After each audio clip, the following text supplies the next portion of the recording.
Halo, assalamualaikum warahmatullahi wabarakatuh. Jumpa lagi dengan saya, Freddy Sudaryanto di channel YouTube-nya Freddy Sudaryanto Spot. Masih seputar kasus Jalan Cagak Subang. Pagi ini masih seputar masalah kasus Subang. Sekarang mulai rame terus nih, ya, karena banyak materi-materi yang akan terus dibahas. Seperti biasa, saya ucapkan banyak terima kasih kepada rekan sahabat yang sudah subscribe dan menonton di channel YouTube saya. Semoga kebaikannya dibalas Allah Subhanahu wa taala dengan rezeki yang banyak, berlimpah dan barokah. Amin ya rabbal alamin. Dan mari kita doakan sama-sama saudara-saudara kita yang sedang ditimpa musibah, yang sedang sakit.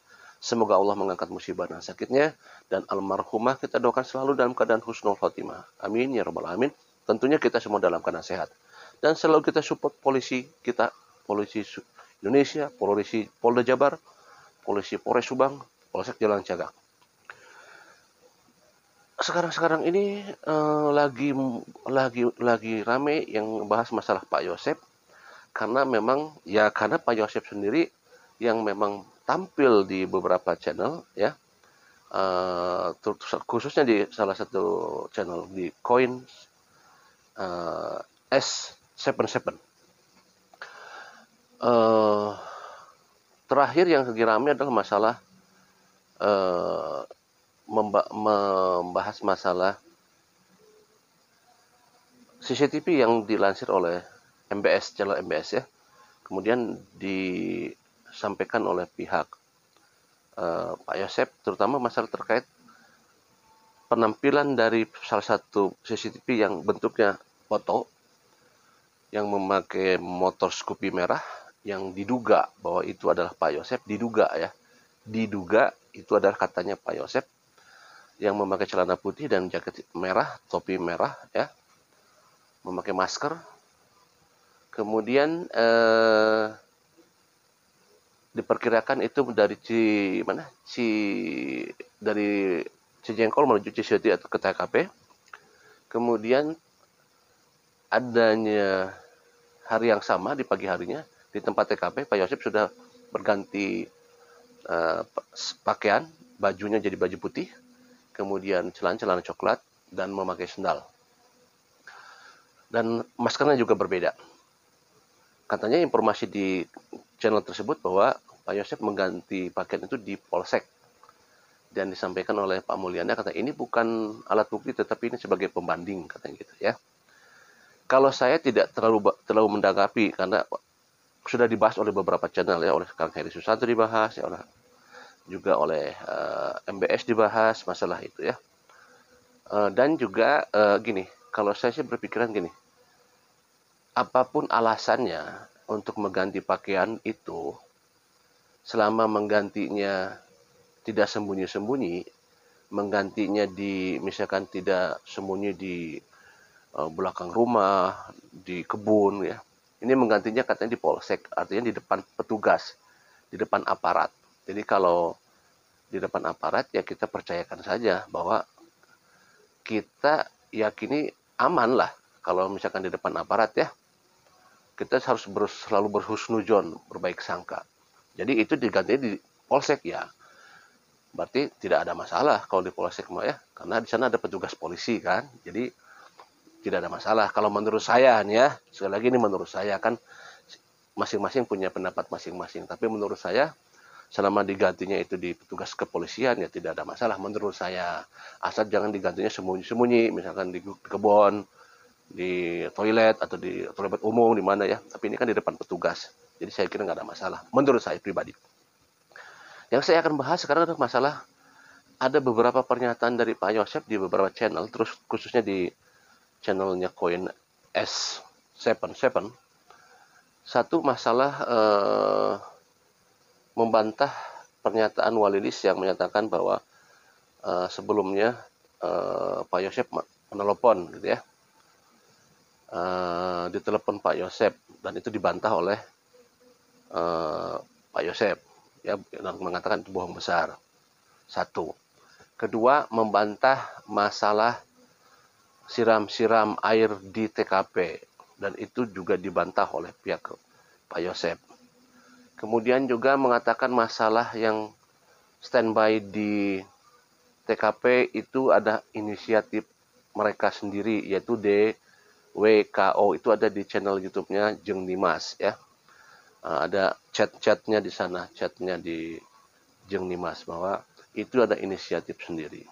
Nah, itu adalah beberapa bantahan, salah satu 3 poin ya dari Pak Yosep. Tentunya ini kan harus dikonfrontasi dengan masing-masing. Kalau dengan Walis, tentunya juga kita harus mendapatkan info yang valid dari Walilis.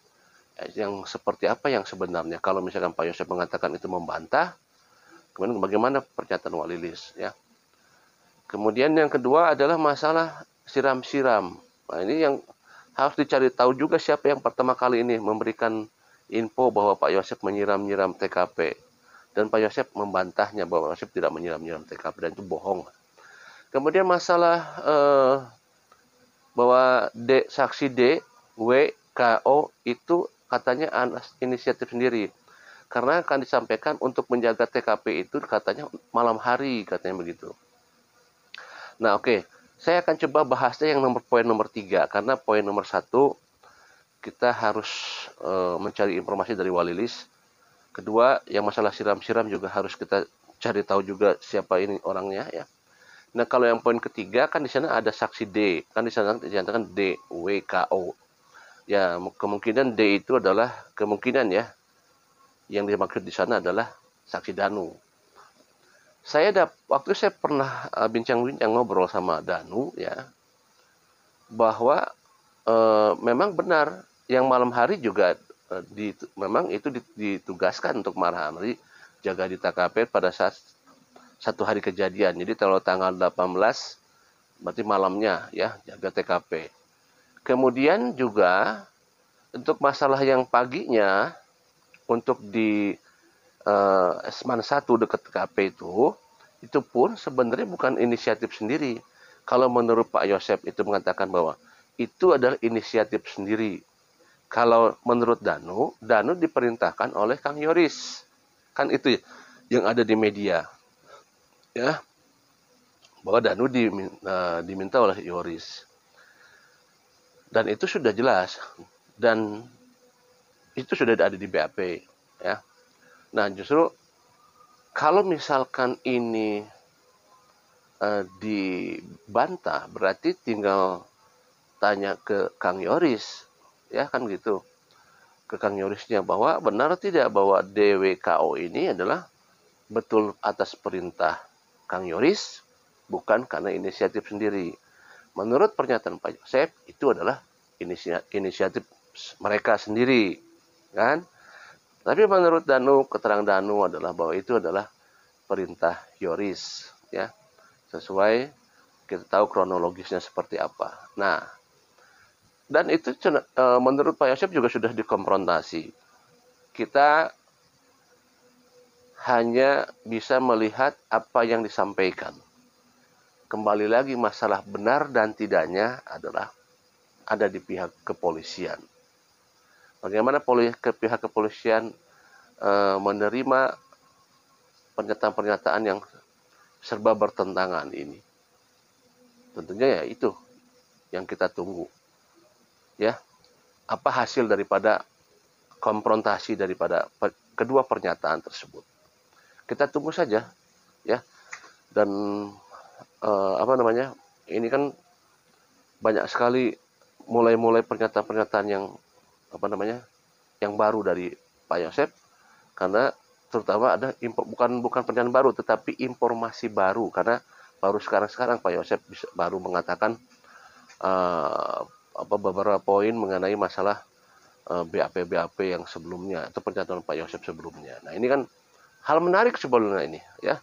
Hal menarik yang disampaikan oleh beberapa saksi sehingga kita bisa menerawang, memberikan kita juga jadi mengolah pikiran kita seperti itu.